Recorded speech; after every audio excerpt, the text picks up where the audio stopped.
Welcome to the Federal Order 33 Milk Marketing Update. This is Dr. Lawrence Jones, and I'm recording this specifically for Nobis Agri Science in connection with Balchem.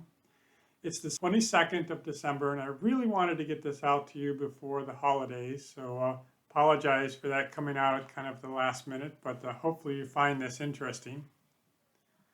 So as usual, we're going to start with looking at the statistical uniform price in the milk checks that you guys have just been recently receiving, and that was $22.75, and that was down just a little bit, down about a quarter from what it was last month.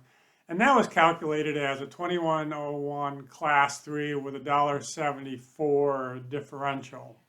Now that's a very specific PPD, so you may have slightly different based on a location, but that's the base PPD. So if we look at where milk prices have been historically, it's a little over 18, and so these are very good numbers. So right now, the dairy industry is looking reasonably good.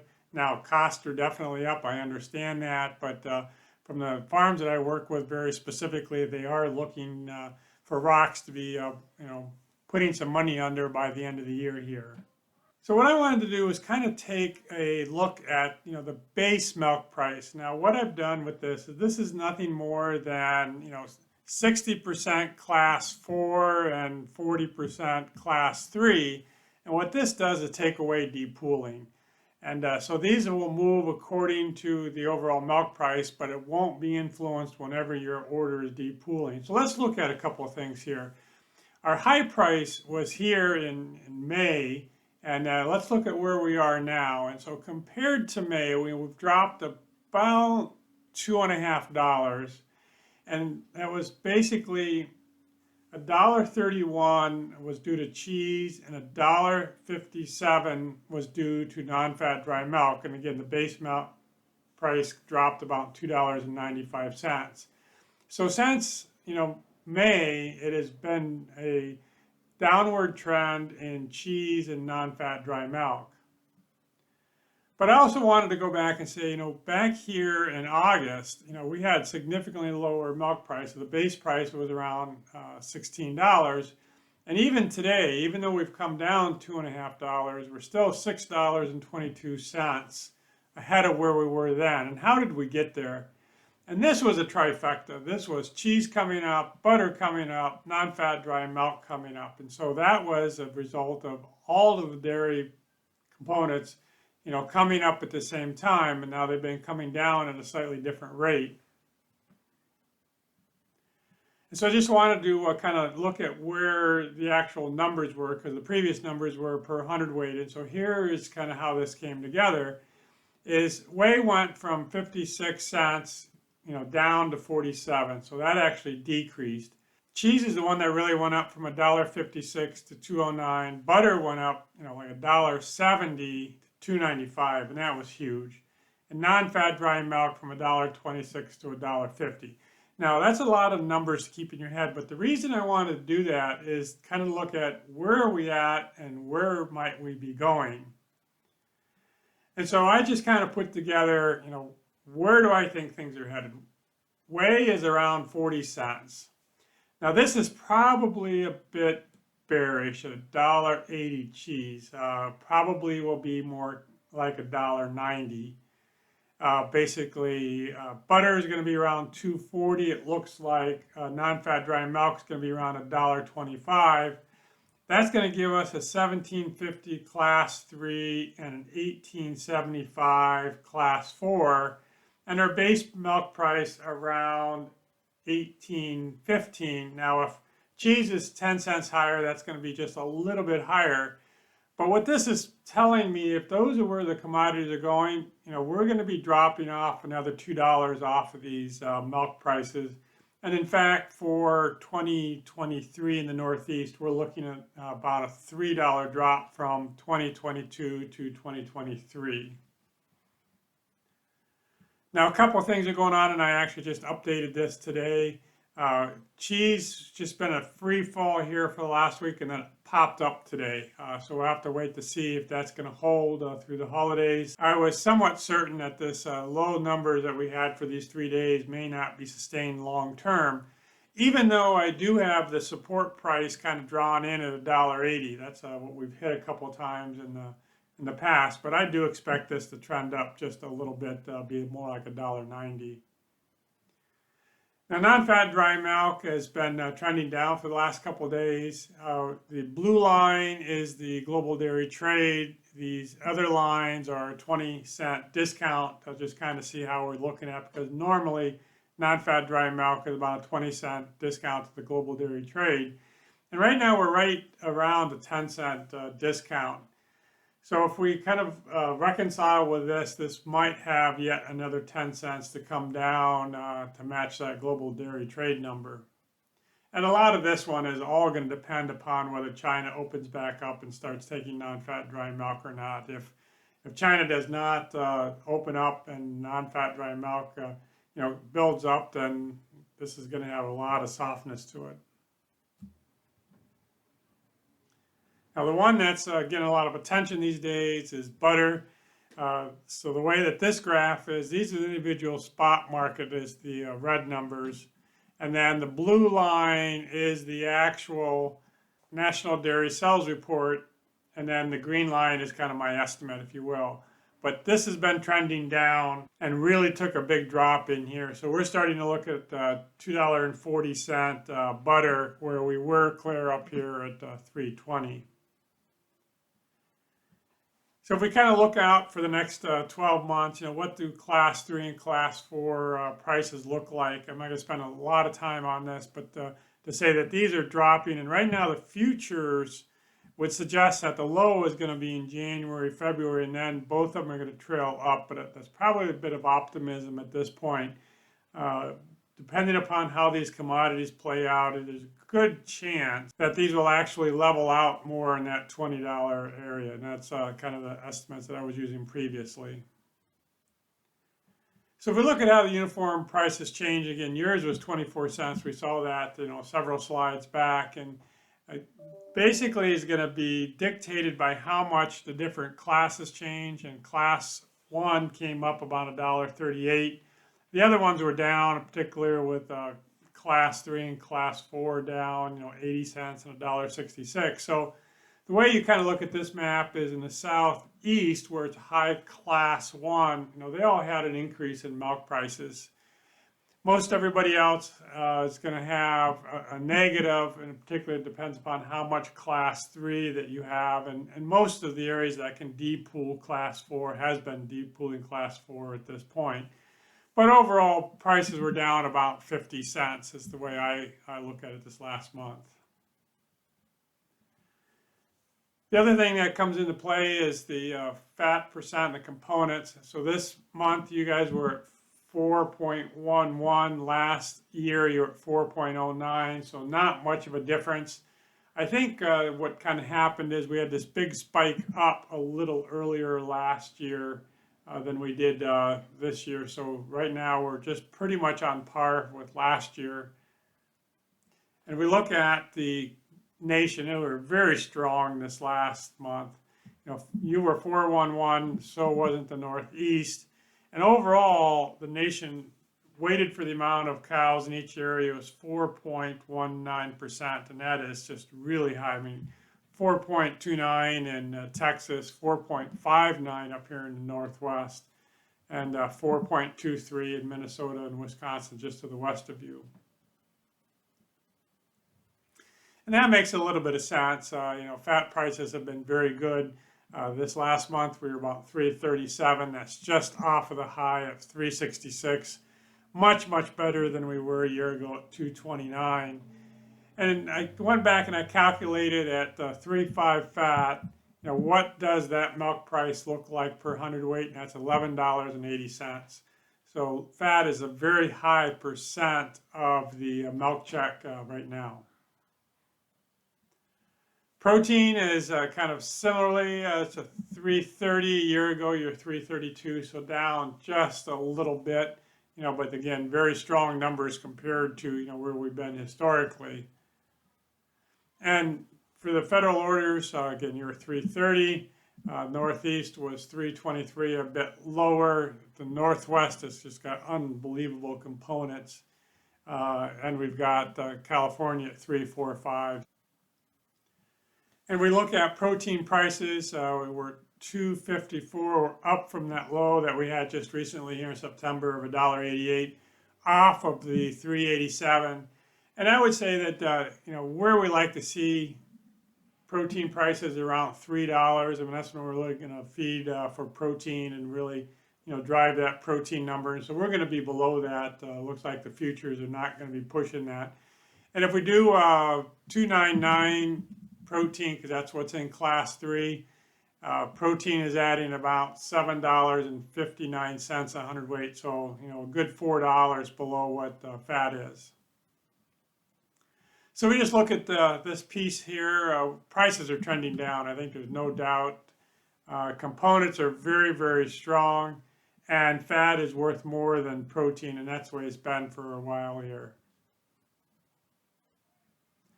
We'll look at the federal milk marketing order, and the way that this came together is we actually did get the milk production report and a cold storage report before I recorded this. They just came out. So if we look at the cow numbers, we're at, 9,420,000 from last year. But again, I would argue that we're still very high numbers, and we've actually been stable. We've been increasing for 3 months, and we've increased about 7,000 cows. But overall, I would say cow numbers are stable. And, the only time we were higher was in 2018 when we had very poor milk prices. Here's where we had very good milk prices. And we look at how milk production changed year over year. Basically the Northeast was up 3.2. You guys were up about 1.6 all over the Midwest there. Florida was down. Georgia was up. New Mexico was down. Texas was up because a bunch of cows moved over there. South Dakota was up, but the West was down anywhere from 2 to 2.5% here.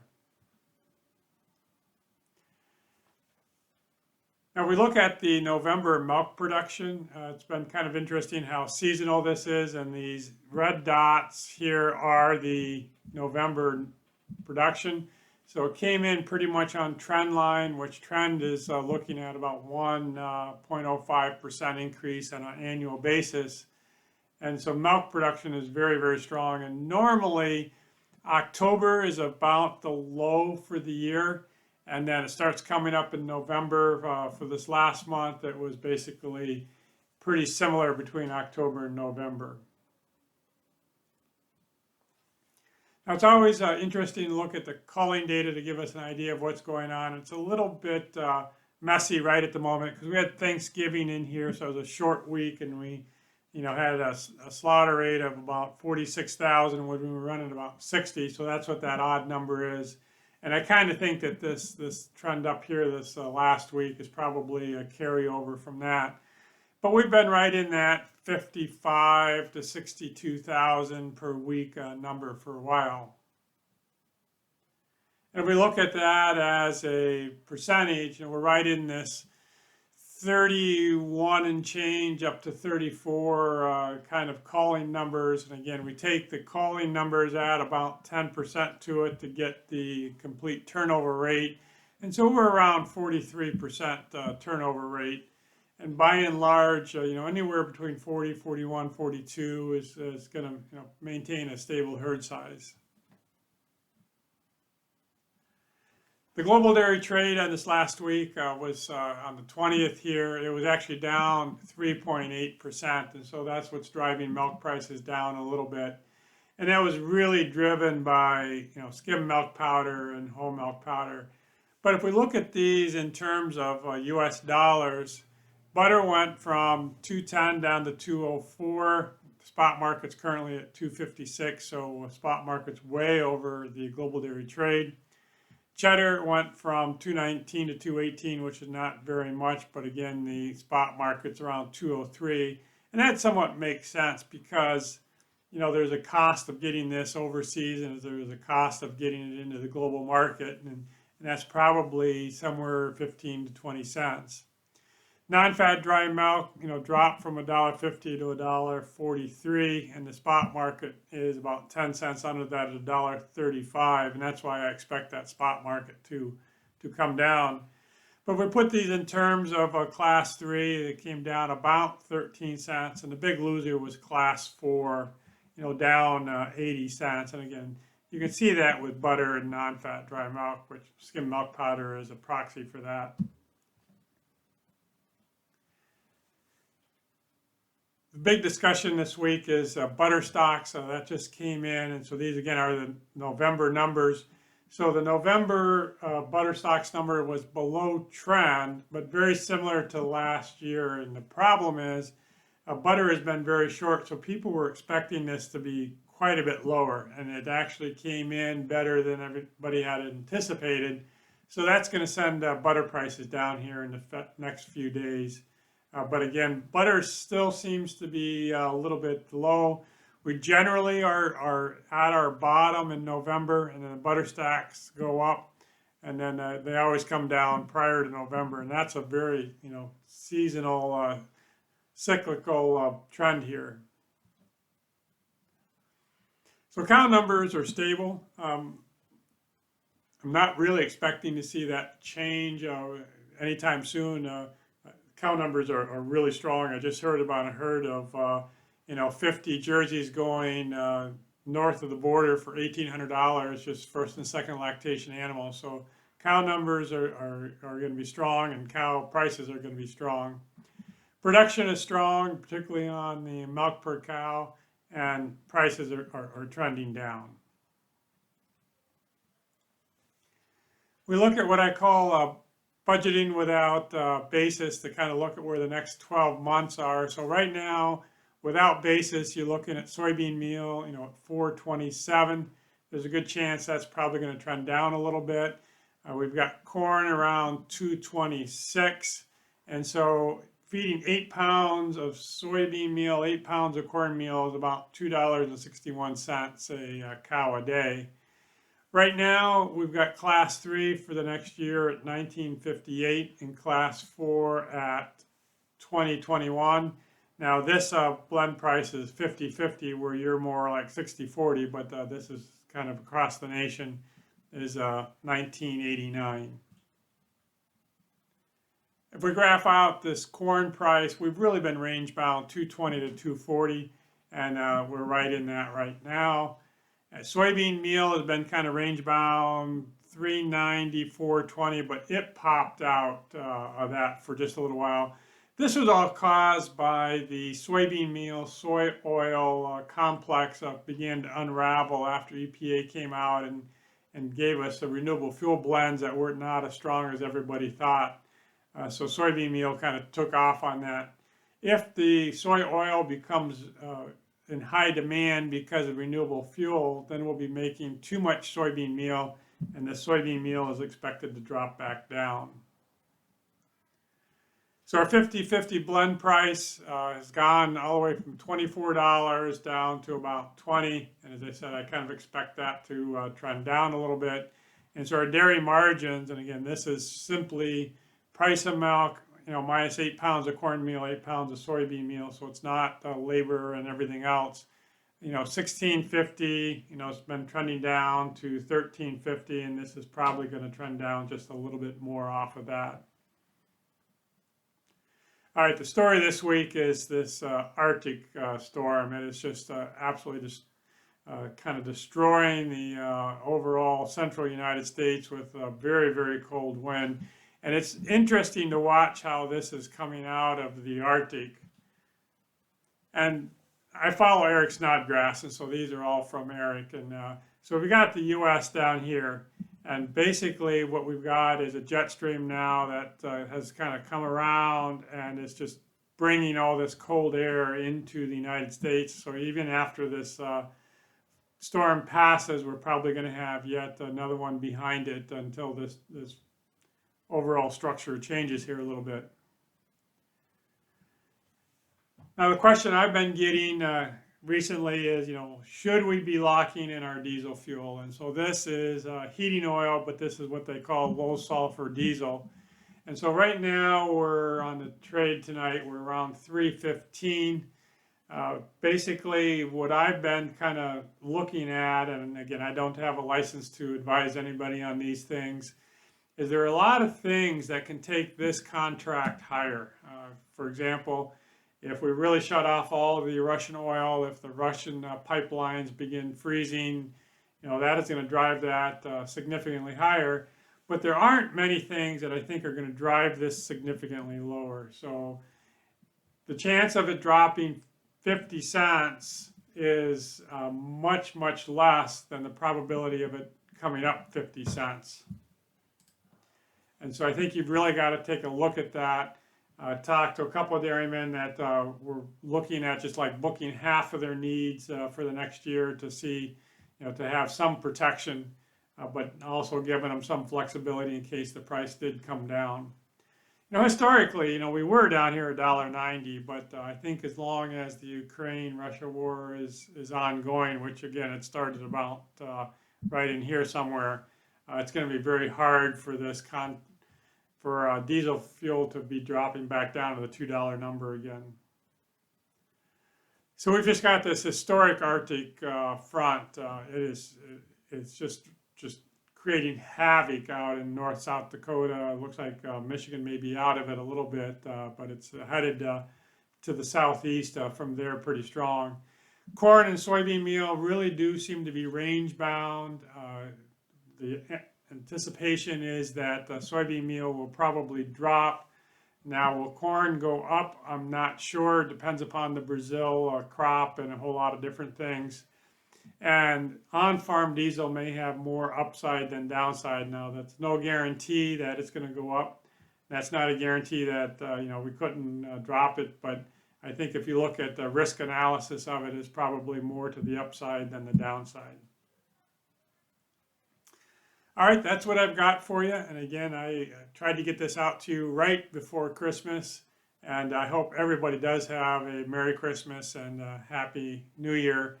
If there's anything that I can do to help you, just feel free to reach out and give me a holler, and I'll try to get you another report next month.